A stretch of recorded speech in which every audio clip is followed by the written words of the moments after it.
सो आज हम लोग जो कंसेप्ट सीख रहे हैं वो है सब क्वेरी इन एसक्यूएल। सब क्वेरी का यूज हम लोग कई रीजंस के लिए कर सकते हैं। सबसे पहले एक बेसिक यूज देखते हैं और फिर उससे हमें समझ में आएगा कि सब क्वेरी का क्या पर्पस है। यहाँ पे जैसे हमने ऑर्डर्स का डेटा एनालाइज किया, हमें यहाँ पे पता है कि हर कस्टमर ने जब ऑर्डर दिया तो उसके कुछ फ्रेट चार्जेस हैं कि उनको शिपिंग वगैरह के लिए कितना अमाउंट पे करना पड़ा। अब अगर मान लीजिए मैं आपसे एक सिंपल सा सवाल पूछूं, बहुत सिंपल क्वेश्चन है। Give customer ID who has paid highest amount of freight. उन कस्टमर का नाम बताइए जिन्होंने सबसे ज्यादा अमाउंट का फ्रेट चार्ज पे किया है। क्वेश्चन समझ में आ रहा है? सो बेसिकली हमें जिस चीज से कंपेयर करना है वो है मैक्स फ्रेट, है ना, जो मैक्सिमम फ्रेट है। सो मैक्सिमम फ्रेट का क्या मतलब रहेगा? तो बहुत सारे स्टूडेंट जो शुरुआत में गलती करते हैं वो कुछ ऐसा करते हैं कि select customer ID from orders where freight equal to maximum freight, right. Customer ID from where freight equal to maximum freight, तो जो भी मैक्सिमम जिसने भी फ्रेट दिया होगा उसकी कस्टमर आईडी आ जाएगी, राइट। वो करते हैं। तो यहाँ पे invalid use of group functions की बात आने लगी या कुछ अलग केस आने लगा, ठीक है।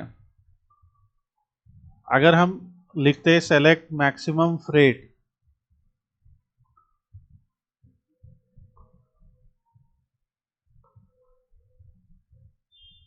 अगर हम सीधे ऐसे लिखते हैं select maximum freight from orders, कोई कंडीशन नहीं लगाते हैं, तो आप देखेंगे कि इस केस में ये हमें एक वैल्यू देगा कि किसी एक पर्टिकुलर ऑर्डर में जो मैक्सिमम फ्रेट अमाउंट दिया गया है वो लगभग 1007.64 है।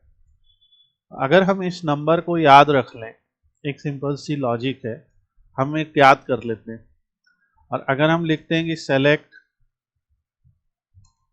Order ID comma customer ID from orders where rate equal to, और यही वैल्यू लिख दें 1007.64, ठीक है। तो अगर हम ये लिख देते और गो करते हैं तो आपको वो ऑर्डर आईडी और वो कस्टमर आईडी मिल जाएगी। तो इन अ वे हमने ये आंसर दे दिया ना कि give customer ID of that person who has paid. हम अपने बात को चेक करने के लिए यहाँ पे फ्रेट चार्जेस भी लिख सकते हैं, पर इस तरीके से जो आंसर आ रहा है वो आंसर दो पार्ट में आ रहा है ना। पहले हम सेलेक्ट मैक्सिमम फ्रेट करके चेक करते हैं और फिर हम लोग उस वैल्यू के अगेंस्ट फिर उसको कंपेयर करते हैं एक्चुअल वैल्यू से और तब आंसर आता है। और एक्चुअल में हम चाहें कि ये दोनों चीज़ें एक लाइन में ही हो जाए तो क्या करना है, बस आपको ये जो क्वेरी है, क्योंकि आपको पता है कि ये जो क्वेरी है ये क्वेरी हमें वो मैक्सिमम अमाउंट ऑफ वैल्यू दे रही है, तो हम सीधे ऐसा भी तो लिख सकते हैं कि where rate equal to this. तो हमने एक क्वेरी के कंपैरिजन में दूसरी क्वेरी को ही लिख दिया, एक क्वेरी की वैल्यू के कंपैरिजन में दूसरी क्वेरी को लिख दिया और इसको ब्रैकेट में लिखा। तो पहले क्या होगा कि ये क्वेरी सबसे पहले एग्जीक्यूट होगी और इसमें जो भी वैल्यू है वो निकल के आ जाएगी। जब वो वैल्यू निकल के आ जाएगी तो उस वैल्यू के रिस्पेक्ट में जो भी मैक्सिमम फ्रेट चार्जेस होंगे वो अपने आप आ जाएंगे। तो अब अगर आप इस क्वेरी को पूरा रन करेंगे तो आपके सामने वही सेम आंसर आ जाएगा जो आ रहा था। तो यहाँ पे हमने देखा कि किस तरीके से हम एक क्वेरी के अंदर दूसरी क्वेरी का इस्तेमाल कर सकते हैं।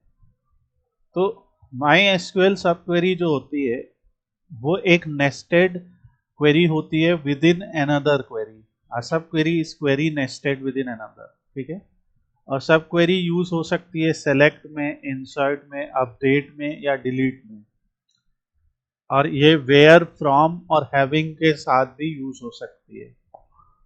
सिंटैक्स इसका सिंपल है, select column name from table name where column name equal to, और फिर आप एक सब क्वेरी यहाँ पे यूज कर लेते हैं। सो ये आपका सिंटैक्स है। नाउ अब हमें ये जानना है टाइप ऑफ सब क्वेरीज क्या होती हैं। तो सिंगल रो सब क्वेरी होती है, मल्टी रो सब क्वेरी होती है, कोरिलेटेड सब क्वेरी होती है और नेस्टेड सब क्वेरी होती है, ठीक है। जो सिंगल रो सब क्वेरी होती है वो एक सिंगल रो रिप्रेजेंट या रिटर्न करती है। Multi row sub query multiple रोज जैसा यहाँ पे लिख के आ रहा है। कोरिलेटेड सब क्वेरी रिफर करती है कॉलम इन आउटर क्वेरी, और नेस्टेड सब query with in another query. तो इस चार तरह की सब क्वेरी होती है। सबसे पहले आते हैं सिंगल रो सब क्वेरी पे। तो जैसे यहाँ पे कि उस कस्टमर का नाम बताइए जिसने सबसे पहला ऑर्डर दिया। तो जैसे यहाँ पे हमें दिख रहा है कि कस्टमर्स ने बहुत सारे ऑर्डर दिए, तो यहाँ से ऑर्डर दिख रहा है, पर किसी ना किसी ने तो सबसे पहला ऑर्डर दिया होगा ना, तो जिसमें order date earliest order date होगी। तो इसके लिए यहाँ पे query select customer ID order date from order, ये तो आपको क्लियर ही है। अब यहाँ पे where order date equal to, ये भी है।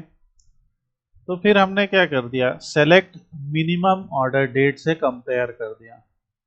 तो अगर हमने इस क्वेरी को रन कर दिया सेलेक्ट मिनिमम ऑर्डर डेट, तो ऑर्डर डेट जहां पे मिनिमम ऑर्डर डेट होगी वहीं से आ जाएगा। तो बस इसको हमें याद रखिए, एक ब्रैकेट में लिखेंगे ना। ब्रैकेट में लिखने का कारण क्या है कि पहले ब्रैकेट के अंदर की जो क्वेरी है वो इवेलुएट होएगी और फिर उसके साथ में ये आंसर कंपेयर होएगा। तो जब हम इसको करेंगे तो इससे हमें पता लगेगा कि सबसे पहला ऑर्डर जिस कस्टमर ने किया वो था विनेट नाम का कस्टमर आईडी।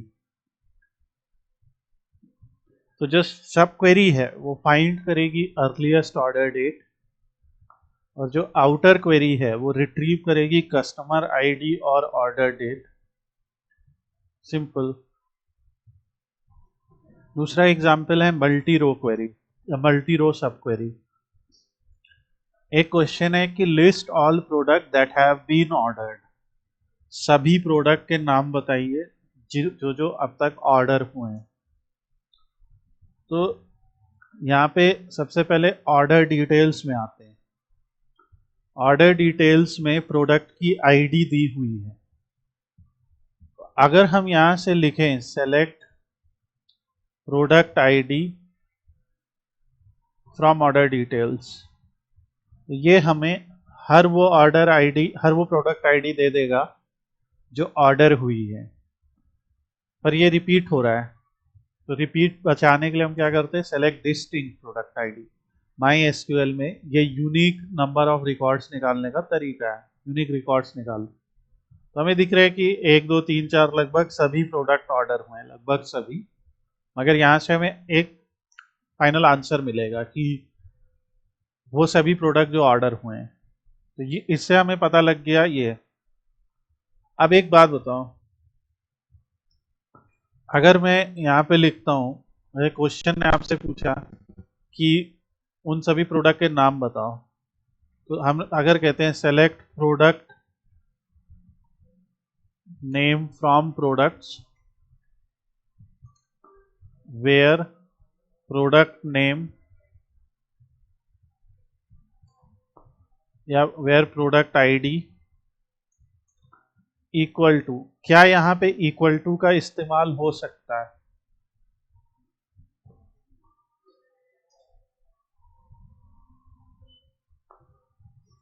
देखिए, इक्वल टू का इस्तेमाल वहां पे हो सकता है जहां पे आंसर एक सिंगल वैल्यू आ रहा हो, राइट? जो अभी हमने ऊपर देखा, आंसर सिंगल वैल्यू जहां पे आ रहा हो, आंसर सिंगल वैल्यू आता कहाँ पे है?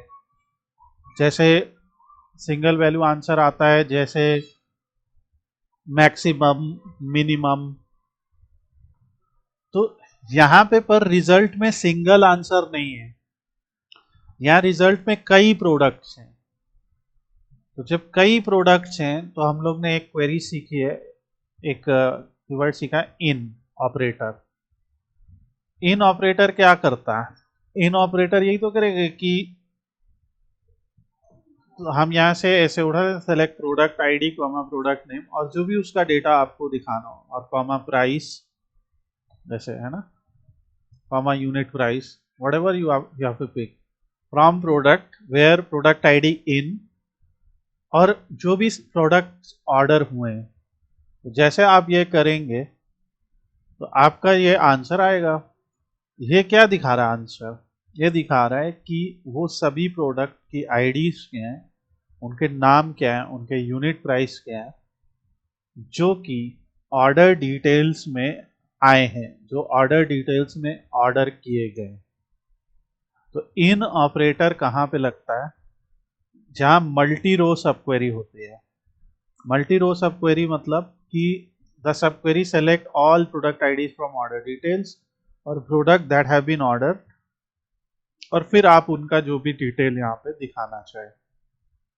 Is it okay? Then third होता है कोरिलेटेड सब क्वेरी।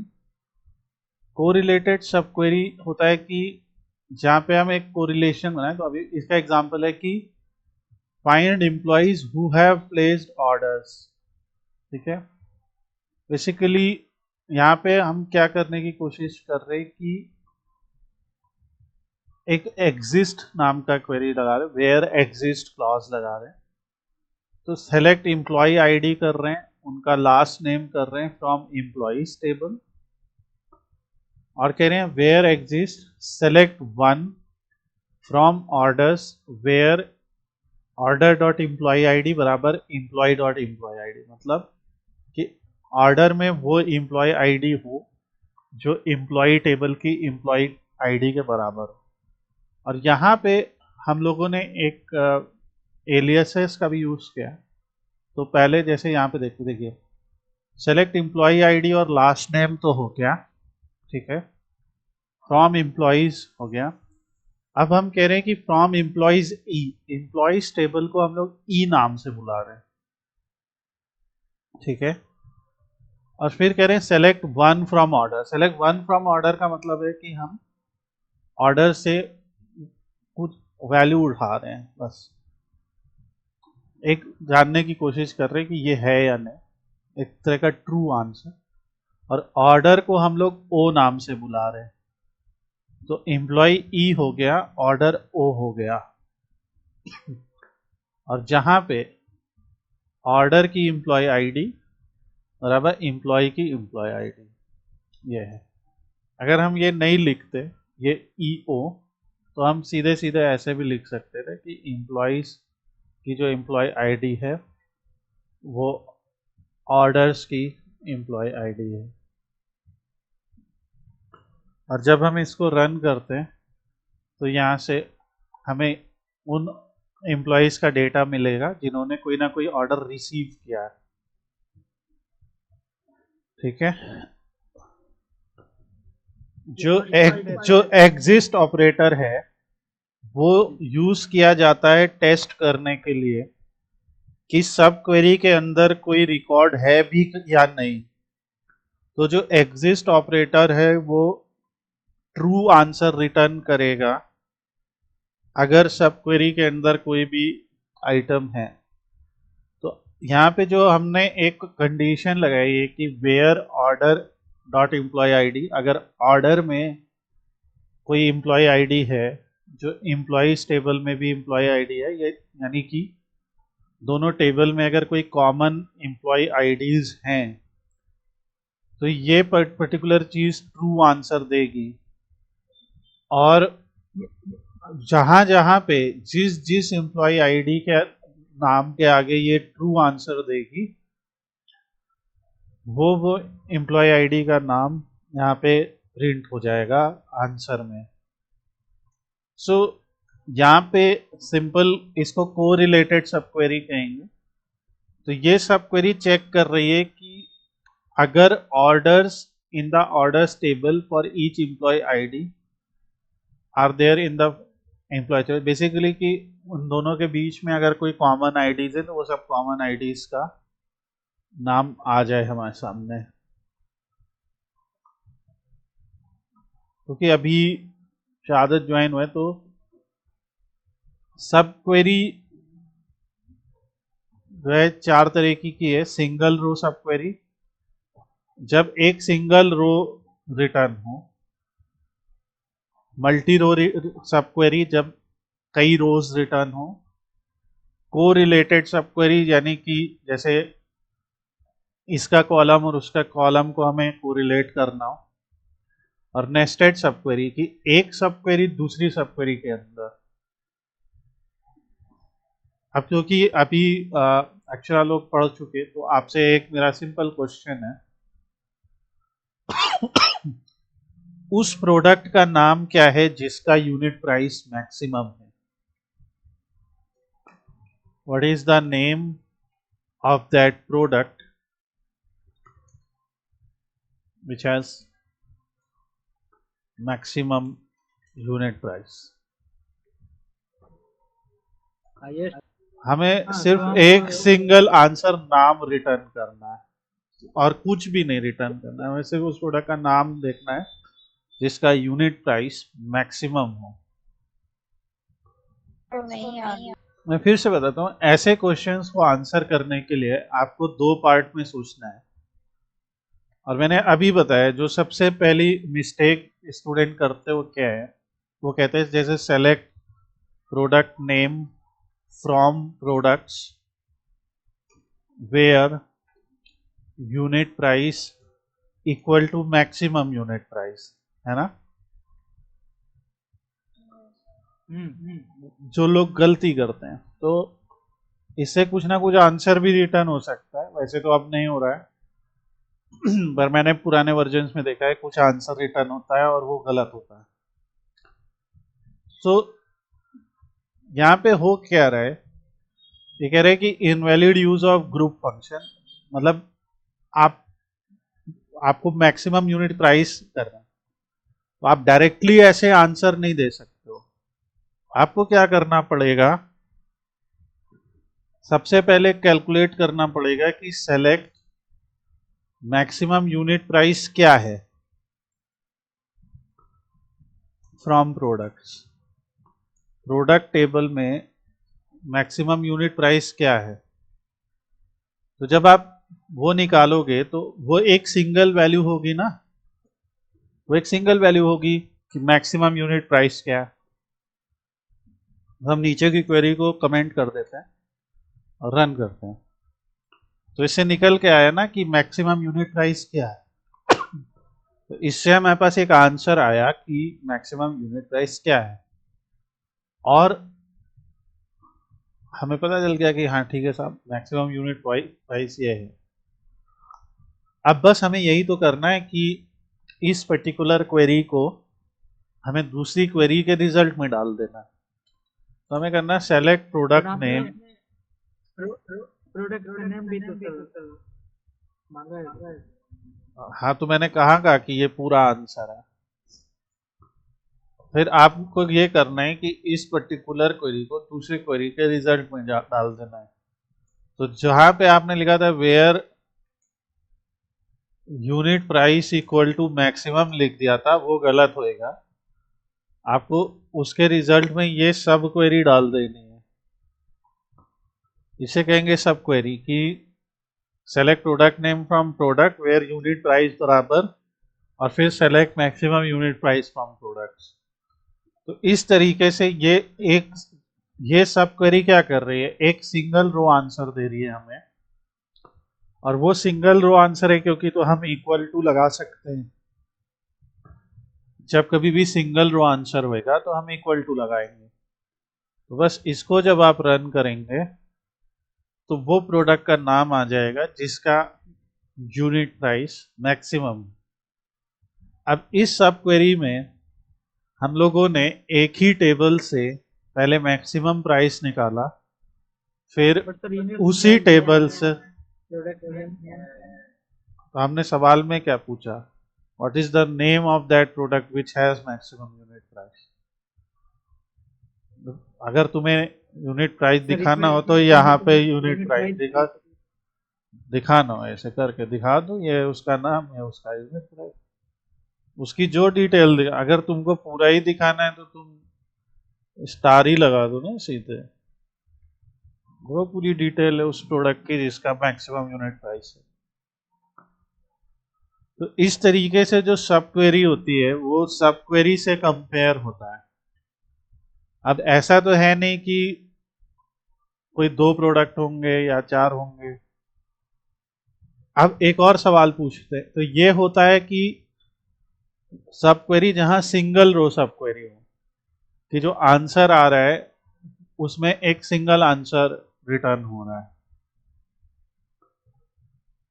एक और सवाल हो सकता है, तो ये तो एक हो गया, मैं ये सारे क्वेश्चंस अलग से रख देता हूं क्योंकि उस नोट्स में नहीं है, मैं अभी नोट में ऐड कर दूंगा।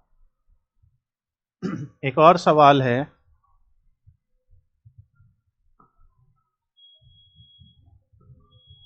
Give name and unit price of those products which have unit price more than average unit price। सवाल समझ में आ रहा है आप लोग के?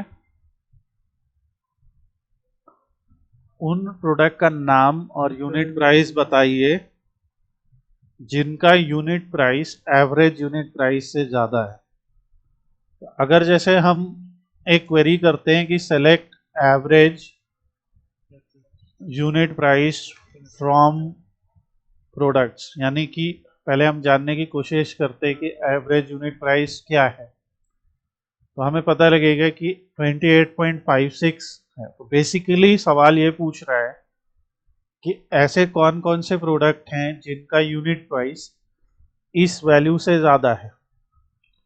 तो आप ऐसे नहीं लिख सकते सेलेक्ट प्रोडक्ट नेम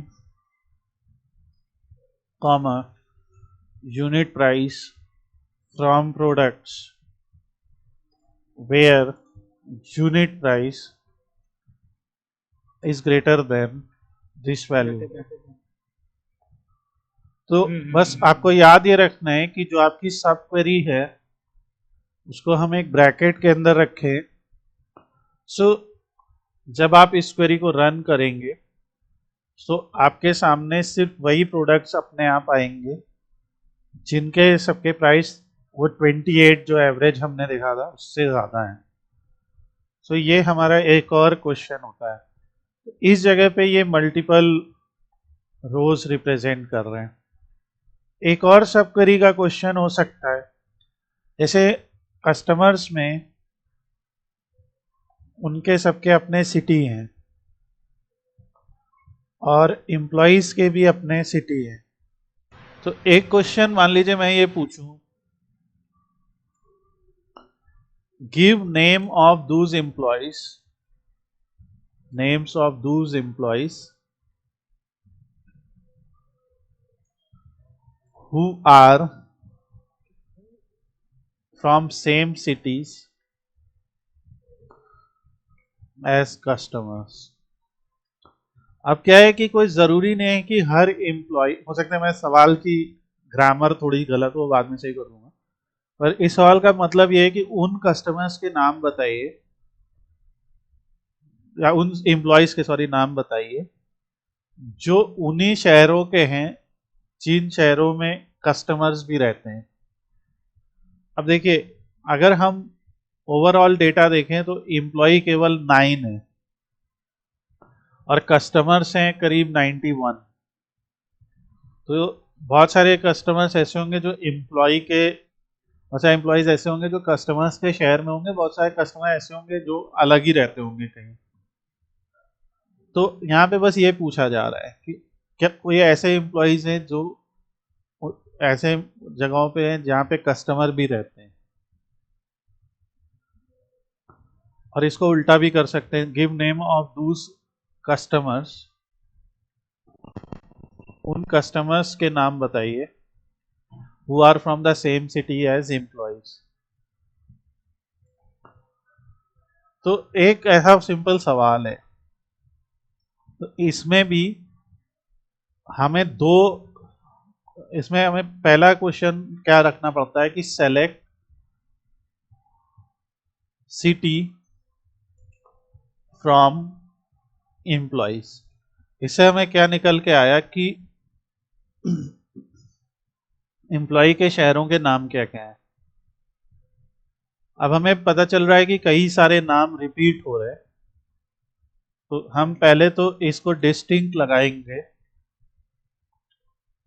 और यहाँ पे दिखेगा कि केवल वही शहर और वही नाम जो भी जो एम्प्लॉय के हैं, मतलब ये डिस्टिंक्ट आंसर आया।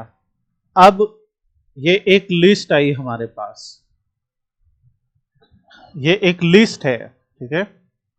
तो ये इसको हम ब्रैकेट में करेंगे और कहेंगे सेलेक्ट कॉन्टैक्ट नेम। डिस्टिंक्ट मतलब क्योंकि यूनिक आंसर ही चाहिए केवल हमें। नहीं वो तो बात सही है, लेकिन कई कई एम्प्लॉय सर एक ही सिटी के तो होंगे ना। तो हम यहाँ पे लिखेंगे select contact name, comma city भी लिख देते हैं जस्ट कंफर्म करने के लिए। तो select contact name comma city from customers where city. अब यहां पे क्या है कि यहां हम इक्वल टू का इस्तेमाल नहीं कर सकते हैं, क्योंकि ये जो हमारी क्वेरी है ये सिंगल रो रिटर्न नहीं कर रही है, ये मल्टीपल रोज रिटर्न कर रही है। जी जी तो इसमें कभी सिएटल है, कभी टैकोमा है, कभी कुछ है, कभी कुछ है। तो इसलिए यहाँ पे इन ऑपरेटर का इस्तेमाल होता है जब हम एक लिस्ट के साथ एक सिंगल वैल्यू को कंपेयर कर रहे हैं। तो क्या वो शहर इनमें से है, ऐसा पूछा जा रहा है कि उन कस्टमर का कॉन्टैक्ट नेम और शहर का नाम बताइए जहां उनका शहर इनमें से एक हो, ऐसा बोला जा रहा है। तो जब इसे रन करेंगे तो ये उनके कॉन्टैक्ट नेम आ गए। अब इसमें 6 तो लंदन में है, एक सिएटल में, एक कर्कलैंड में, और हमने देखा था कि ऐसे और भी थे, जैसे टकोमा था, तो टकोमा में कोई कस्टमर नहीं है इसलिए उसका नाम नहीं आया, ठीक है। तो केवल वही नाम आए जो दोनों में कॉमन है। तो ये भी एक सब क्वेरी का उदाहरण है। और यहाँ पे भी आप देख रहे हैं कि कुछ इन आंसर्स के थ्रू आपको दिख रहा है कि क्या हम लोग यहाँ पे कैलकुलेट कर रहे हैं। तो ये सब क्वेरी का उदाहरण। तो इसीलिए सब क्वेरी में आपको याद रखना है कि एक सिंगल रो सब क्वेरी होती है और एक मल्टी रो सब क्वेरी होती है। फिर जो अभी हम लोग पढ़ रहे थे कोरिलेटेड सब क्वेरी, जहाँ पे हम वेयर एग्जिस्ट का इस्तेमाल करते हैं कि select employee ID comma last name from employees where exist. और जब हम ऐसे लिखते हैं ना एग्जिस्ट के अंदर सेलेक्ट वन, सेलेक्ट वन का मतलब ये होता है कि हम बेसिकली चेक करना चाह रहे हैं कि ट्रू है कि फॉल्स है। अब जैसे एक एग्जाम्पल 4 करते हैं, सब query in the from clause, find the total number of order placed by each customer. आपने देखा है इस आंसर को हम लोगों ने ग्रुप बाई और ज्वाइन के थ्रू भी किया है। Total number of order place by each customer, ये हम लोग ने ग्रुप बाई से भी किया। Select count order ID comma customer ID from orders group by customer ID order by count of order ID descending, वो आपने किया था। अब यहां पे हम क्या कर रहे हैं कि एक फ्रॉम क्लॉज का इस्तेमाल कर रहे हैं। देखिए फ्रॉम के आगे जब भी हम लोग ने पढ़ा है, जैसे मान लो हम जैसे यहां पे लिखते हैं सेलेक्ट स्टार, तो हम यहाँ पे फ्रॉम लिखते हैं, तो फ्रॉम के आगे हम क्या लिखते हैं? टेबल का नाम। सो एक टेबल का नाम होता है कस्टमर्स, राइट, या एक व्यू का भी नाम हो सकता है। एक व्यू का भी नाम हो सकता है कि सेलेक्ट स्टार फ्रॉम व्यू, पर लेकिन एक ऐसे अगर हम एक ब्रैकेट लगा दें, जैसे सेलेक्ट स्टार फ्रॉम, ठीक है, और अगर हम ये लिख दें सेलेक्ट सिटी फ्रॉम कस्टमर्स, एक हम ऐसे एग्जांपल दे, तो बेसिकली अभी वो रन नहीं होगा, every derivative table must have its own alias कर रहा है, कि अभी वो एलियास कैसे लिखेंगे वो भी बताएं। पर आइडिया ये है कि हम सेलेक्ट स्टार फ्रॉम में एक और सेलेक्ट लगा रहे हैं। Are you getting the point? हम उस टेबल की जगह, क्योंकि हमें पता है कि अगर कोई क्वेरी हम रन करते हैं तो वो क्वेरी भी तो एक टेबल ही आंसर दे रही है ना, एक क्वेरी भी तो एक टेबल ही आंसर दे रही है। जैसे अगर हमने लिखा सेलेक्ट स्टार फ्रॉम कस्टमर्स, मान लो ये क्वेरी है, और लिख दिया where city is equal to London, मान लो हमने ये लिखा, तो ये क्वेरी अपने आप में जो रिजल्ट दे रही, वो रिजल्ट भी तो एक टेबल ही है, तो ये डायनेमिक क्वेरी नहीं है। तो अगर हम इसमें से फिर कुछ डेटा उठाएं, नहीं, हम इस डेटा में से फिर कुछ और डेटा उठा लें, ऐसा भी तो हो सकता है। तो ये है फ्रॉम का। तो जैसे यहां पे लिखा, अब इसको कॉपी कर लेते हैं और इसको समझते हैं। देखिए select customer ID comma total order, तो यहाँ पे क्या हो रहा है कि कस्टमर आईडी और टोटल कितने ऑर्डर हो रहे हैं वो उठा रहे हैं, लेकिन जब हम उठा रहे हैं तो हम एक और सब क्वेरी में से उठा रहे हैं। उस सब क्वेरी में लिखे select customer ID comma count of order ID as total order. तो ये आप लोग को पता है कि नहीं? ये क्वेरी तो हम लोग ने सीखी ना ग्रुप बाई में। सिर्फ इस क्वेरी को देखिए एक बार, जितनी मैंने सेलेक्ट, राइट, और हमने क्या कह दिया कि ये जो फ्रॉम के अंदर क्वेरी लिखी है, इसे हम लोगों ने कस्टमर ऑर्डर नाम दे दिया, ठीक है। तो बस ये नाम देना जरूरी है, वरना ये होगा नहीं, ठीक है। और बस यहाँ पे कुछ लिख दिया कि where total order is greater than 5, ठीक है। तो ऑल्दो इसको हम यहाँ से भी कर सकते थे, पर ये सिर्फ कंसेप्ट को समझाने के लिए किया गया। तो फ्रॉम में टेबल का नाम लिखने की जगह हम एक पूरी क्वेरी भी लिख सकते हैं। बस याद रखिए कि उस पूरे टेबल को आपको एक एलियास बुलाना पड़ेगा, ठीक है। From this as customer orders, अगर ये एलियास नहीं दे रहे हैं तो एरर आएगा। अभी हमने किया तो था, एरर आया। तो यहां से हमें दिख जाएगा कि किस कस्टमर ने कितना किया। जैसे अभी हम लोगों ने एक क्वेरी चलाई, select star from customers where city equal to London, ठीक है, एक एग्जाम्पल। सो इसमें हमें पता लगा, सो यहाँ पे कॉन्टैक्ट टाइटल वगैरह भी दिया है, ठीक है। अब अगर हम इस क्वेरी को एक ब्रैकेट में रख के कहें लंदन कस्टमर्स, बोल सकते हैं ना, एज लंदन कस्टमर्स, ठीक है। और फिर कहें कि select contact name comma contact title from this, और फिर कहें कि वेयर, ठीक है, contact title equal to sales agent, एक एग्जाम्पल। तो ऐसा करके रन करेंगे तो एक उसी पर्सन का नाम आएगा। अच्छा आपने कॉन्टैक्ट नेम 2 बार लिख दिया, कॉन्टैक्ट टाइटल एक्चुअली लिखना था। सो अगर ऐसा रन किया तो ये देखिए, so now here we are considering the same table, but हम यहाँ पे दूसरी टेबल का भी इस्तेमाल कर सकते हैं, ठीक है, और उनको यूज कर सकते हैं। तो ये सब query in the from clause है। एंड फिर एक एग्जांपल है सब query in the select clause, जैसे सेलेक्ट ऑर्डर आईडी। अब जैसे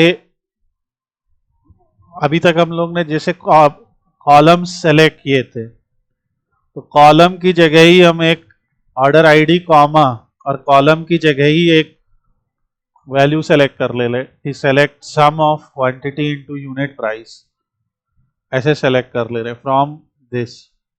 तो कॉलम जो हमारा दूसरा कॉलम है, ये दूसरा कॉलम है ना, तो वो दूसरा कॉलम ही हम लोग ऐसा सेलेक्ट कर ले रहे हैं। और उसके बाद from order details where order details dot order ID equal to order ID, ये पूरी एक क्वेरी है यहाँ तक की, ये पूरी एक क्वेरी है। और उस क्वेरी को ही हमने एज टोटल अमाउंट ले लिया। अब ये कॉलम बन जाएगा, ये दिखेगा तुम्हारे आंसर में। तो इसको जब करोगे ये दिखेगा आंसर। तो एक्चुअली हमारे order detail table order underscore detail नाम से, कहीं कहीं ये टेबल जो है वो ऑर्डर वैसे दिए ये। तो अब जैसे ये जो टोटल अमाउंट है वो दिख रहा है ना कि हर ऑर्डर का टोटल अमाउंट कितना हुआ, यही पूछा जा रहा। तो यहाँ पे हमें पता है कि ऑर्डर आईडी तो ये दी है, और टोटल अमाउंट निकालने के लिए, क्योंकि अगर आप ऑर्डर डिटेल्स टेबल देखें तो वहाँ पे जो क्वांटिटी दी है और यूनिट प्राइस दी है, टोटल अमाउंट इन दोनों का मल्टीप्लिकेशन है, ठीक है। तो इस वजह से तो सेलेक्ट ऑर्डर आईडी दिया, फिर select sum of quantity into unit price. Sum क्यों किया? सम इसलिए किया क्योंकि एक ऑर्डर आईडी में कई बार 3-3 प्रोडक्ट ऑर्डर हो रहे हैं, तो सम ही तो करेंगे। तो पहले इनको मल्टीप्लाई किया सबको आपस में, फिर जो वो वैल्यू आई उन सबका सम किया, तो ये आया आंसर। और where order details dot order ID equal to orders dot order ID. तो हमने सिर्फ इतनी बात बता दी कि जो ऑर्डर आईडी में ऑर्डर आईडी है, क्योंकि हम लोग ने ज्वाइन काफ़ी बार पढ़ा है तो ये लाइन आपको डिस्टर्ब नहीं करेगी। और ये जो पूरी बात निकली उसे एज टोटल अमाउंट किया फ्रॉम ऑर्डर्स। तो इससे हमें हर ऑर्डर आईडी में कितना कितना अमाउंट हुआ, और ये बहुत इंपॉर्टेंट क्वेरी, क्योंकि इससे हम लोग को पता लगता है अगर यही एवरेज निकालना है तो ये एवरेज हो जाएगा, ऐसा कुछ निकाल सकते हैं एवरेज अमाउंट। ये सारे कमांड मैंने इस लिंक में लिख दिए, ये लिंक आपको मैं शेयर करूंगा। आप लोग को ये सारे कायदे से प्रैक्टिस करना है, बहुत इंपॉर्टेंट है। और जैसे शहादत जैसे तुम पढ़ चुके हो, तो तुमने डेक्स क्वेरी पढ़ी थी ना, एवरेज और एवरेज एक्स, या सम और सम एक्स, याद है? सम एक्स में क्या करते थे कि जो है हम लोग पहले एक कैलकुलेशन करते थे और उसको जोड़ते थे ना, कि तो ये लगभग उसी टाइप का ही तो आंसर है कि हम कैलकुलेशन कर रहे हैं और फिर उसका सम कर रहे हैं। बाकी रो वाइज टोटल ऐड करेगा, तो बाकी लोग आगे पढ़ेंगे इस चीज को। तो एक्चुअली वो सब कंसेप्ट यहीं से ही निकले।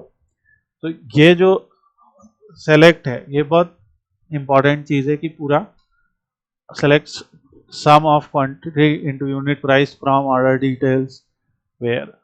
अब यहाँ पे हम और भी चीजें भी उठा सकते हैं ना, ऑर्डर आईडी उठाया, कस्टमर आईडी उठाया।